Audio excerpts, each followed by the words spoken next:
সময় খারাপ হলে যা হয় আর কি, যে সাদা কাপড় থেকে নাকি রং ওঠে। পুলিশের সাবেক আইজিপি বেনজির আহমেদের বিরুদ্ধে দুদক যে অভিযান চালাচ্ছে, সেই অভিযানের মধ্যে আরেকটা দুঃসংবাদ ছিল আমাদের সাবেক সেনাপ্রধান জেনারেল আজিজ সাহেব নিয়া।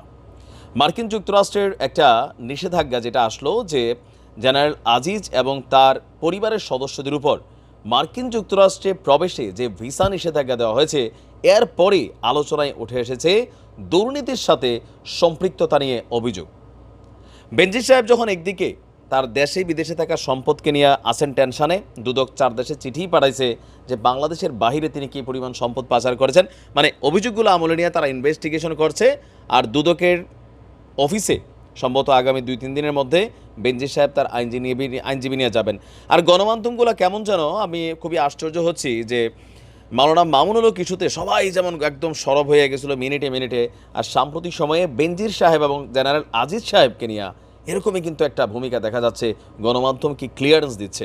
আচ্ছা, আমরা আজিজ সাহেবের বিষয়টা দেখি।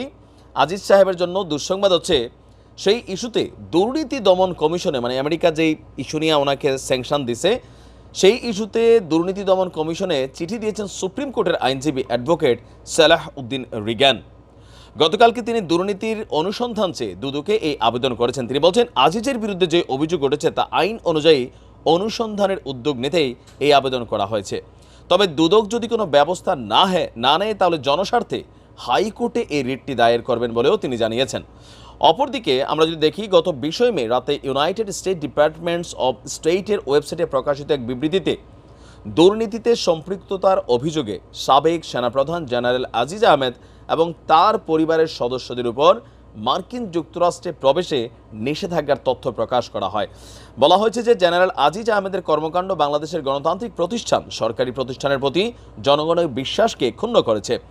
আজিজ ও তার ভাইকে বাংলাদেশের অপরাধমূলক কার্যকলাপের জন্য জবাবদিহিতা এড়াতে বেশ কিছু ক্ষেত্রে দুর্নীতিতে জড়িয়েছিল।